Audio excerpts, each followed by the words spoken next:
It has been over a year now since I put out the video on posing people who aren't models.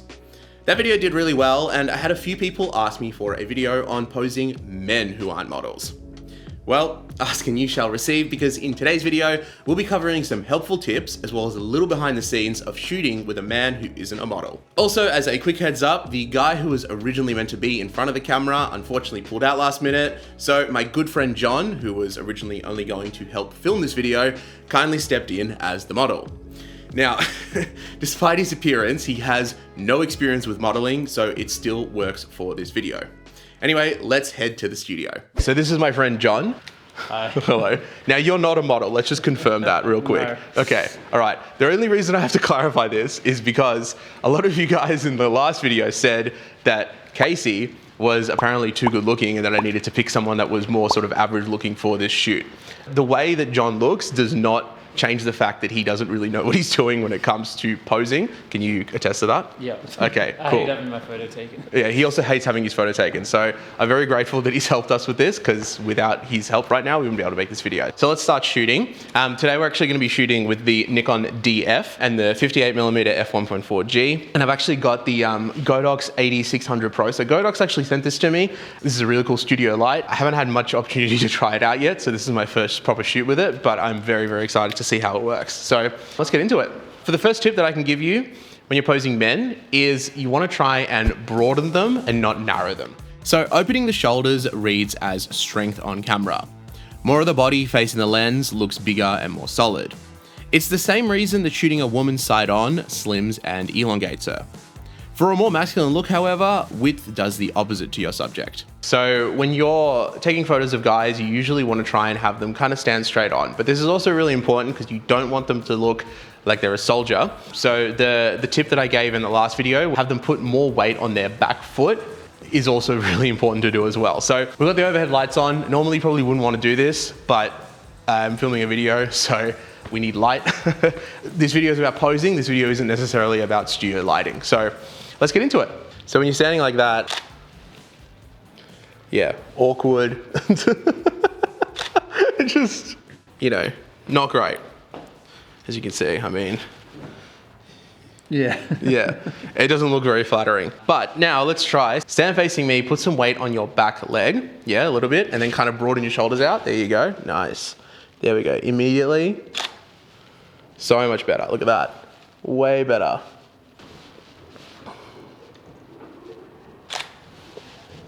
So let me just quickly give you a little refresher on what I said in my last video, because shooting men isn't that inherently different to shooting with females, so a lot of those tips will still apply. So the first one that I talked about was get to know your model. Even if they're not a real model, I'm still gonna call them a model because we're taking photos of them. So the first thing I usually do is I'll spend, between 15 to 30 minutes getting to know the person, because when someone is relaxed, that's how you're gonna get the absolute best photos. I've known John for a long time. He's a good friend of mine. I don't need to do that with him. But in general, if you're doing a shoot with someone that you've never met before, take some time to sort of get to know them. Don't get straight into it. Professional models can absolutely get straight into it. That's why they're professionals. But when you're shooting with someone that doesn't know what they're doing, you really want to try and make them feel as comfortable as possible. Next up, positive reinforcement is very important. So when you're doing the shoot, show the person that you're shooting the photos. Make sure they see the way that they look.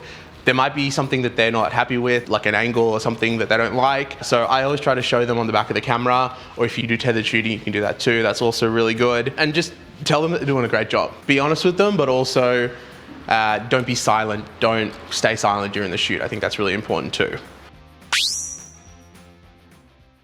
For tip number 2, it's all in the eyes. So you really don't want to have like wide open sort of startled eyes. Instead, slightly squinting your eyes a little bit, kind of giving it more of like a little bit of a blue steel look, I think is actually the best way to go about it. Okay, let me elaborate a little bit more on what I mean by this. So obviously don't make them do an actual blue steel look, but funnily enough, this is actually a known technique, and the credit here goes to the portrait photographer, Peter Hurley. So he actually calls it squinching. And the actual method is this. So you lift and tighten the bottom eyelid slightly while the top eyelid barely moves. So it's not the same as squinting, where both eyelids close up and the eyes basically disappear. This is much more subtle than that. Now, I told you in my last posing video that when shooting with people who don't know how to pose, to give action-based prompts, not direction like this. So let me simplify it so that everyone understands. When you're shooting with a male who isn't a model, don't ask for a serious look, rather ask for an engaged one. Something like, give me the face you'd make listening to a friend tell you a good story. That's it. You don't need to mention eyelids, you don't need to think about muscles, none of that kind of stuff. Just give me a little bit switched on instead of full serious. So put the weight on the back foot. I think that looks good. Okay. Yeah, that's nice. Okay, sweet. Yeah, cool. You can go a little further back as well. Nice, that looks really good. And another thing as well that's good, and this is something I said in the last video, but get your model to move around a lot. You don't want to stand still for too long because a pose will get stale. And typically speaking, the more relaxed you are, moving around, all that kind of stuff, that's where you're going to get sort of the most natural, best looking photos. Curious actually, if we try, go 1.4. I've just got TTL on for the flash. Whoa. Man, the 58 1.4 is such a good lens. Also, this video is sponsored by me. If you guys like the way the photos are looking, they're all edited with my Lightroom presets, including this awesome black and white preset that I've been loving for these shots of John. The link is in the description, and every purchase helps to support me and this channel. So for tip number 3, we're going to be talking about someone's stance. So with women, I'll keep the legs close, sometimes crossed at the ankle. This reads as elegant. However, for men, it's the opposite. Feet about shoulder width with the weight settled. Let's demonstrate that right now by doing a full body shot of John real quick. So if you stand sort of further back a little bit. So, because I need a full body here. There we go. So right now, stand kind of with your feet really close together. Yeah, so that, you kind of look like a bowling pin now. It's not,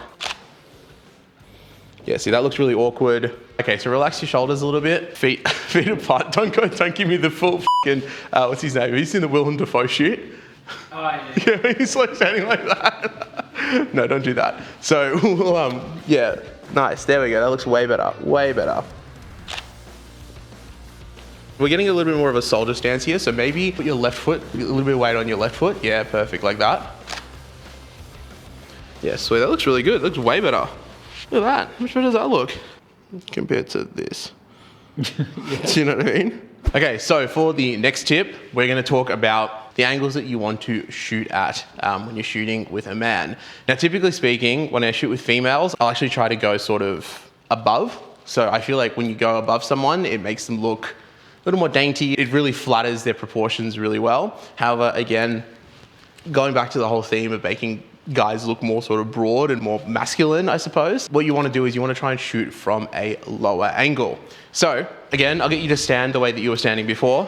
I like that kind of the sort of, yeah, open. Yep, nice, cool, that looks good. Sweet.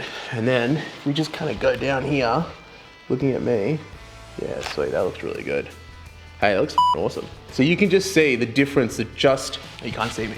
You can see the difference that just literally changing the angle makes. So if I go straight on, right? Straight on like this.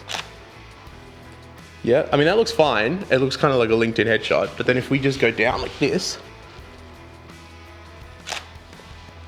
see how much better that looks? Look at this. Let's try doing it above. Now again, John is almost my height, so this makes it a little difficult, but we'll try.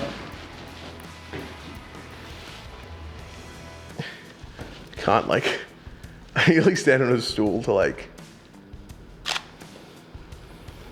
and it looks okay. It doesn't look terrible, but it's just like, there's a difference between that.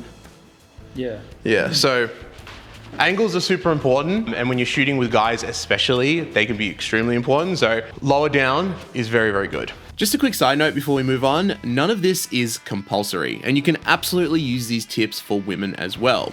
I've shot both men and women in plenty of different angles and poses, and they all work regardless of gender. It just comes down to the person in front of you. Use whatever suits the person that you're shooting. And now for the last tip of the video. Basically, you want to give the hands weight. So again, this is a similar thing that I told you in my last video, but when you're shooting with men, a really, really good call is hands in the pockets is great. I suggested you guys do that with women as well, but unfortunately, I mean, rightfully, at least someone did point out the fact that most women's clothing don't actually have pockets, so it can be a little bit challenging to do that. But with guys, do something with the hands. If they don't know what they're doing, do something with the hands. Whether it's a hand on a lapel, or the most simple one is just hands in the pockets, that can always look way better than just kind of standing straight, not knowing what you're doing. So again, let's get to shooting and we will see what this looks like. So I'll get you to stick your hands in your pockets, but like kind of stick your thumbs out so you can kind of see them like that. There we go, that's cool. Let's try and combine all the tips that we talked about today. So he's got the wide stance, he's standing up straight, broad shoulders, he's got his hands in his pockets, and we're gonna shoot from a lower angle. So let's see what that looks like. Ready? Nice, there we go. Nice and powerful, that looks really good. We can actually try, I'm gonna be out of the shot in this one, but you can still hear me. Get further back. There we go, look at that. Yeah, it looks really good. There's a little bit of this like weird, you'll notice in the background, it's just the shadows. I would normally get rid of them with a 8200. I've just realized that we've actually got a second flash that we can use. So let me set that up really quickly because I don't like this back shadow that we've got going on here. It doesn't look very flattering. I know I said this is a posing video, but we're gonna give you some lighting tips as well, just because that's the value you get from my videos. Oh, did you find the umbrella? Oh, sweet, even better. And we don't even need to do it with a bare bowl. Cool. Oh, that's a nice umbrella. Wow. These umbrellas are really good. This is way nicer than the one I have at home. The one I have at home is complete garbage. We use a little small flash just for your background. So let's try that now and see what it looks like. Yeah, way better. Look at this. Oh my God, okay. We should have done this in the first place, I'm sorry. Let's get into it. Hands in your pockets, but with your thumbs out. I like the way that looks.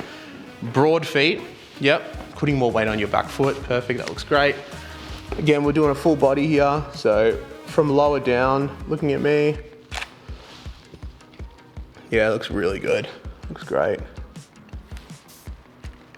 Give me like a cross-armed kind of look, but more like a broad shoulders cross-armed. Yep, and then so we can see the ring, that looks nice. Cool, going from this angle here. Yeah, perfect, that looks really good. Maybe also like play with your rings, so kind of give me like a, yeah, so like that ring that you've got there. I know you don't know what you're doing, but just hang on. Yeah, like that, that's cool, like that. Yeah, nice.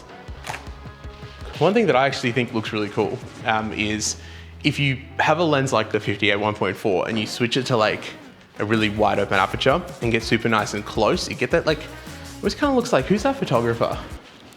There was a photographer that was really, he did all those really close up portraits, you would have heard about him. Martin something? Martin Scholler. Oh yeah. Yeah. So you get that kind of vibe, like real close up. So we'll go 1.4. Almost makes you look like you're kind of floating.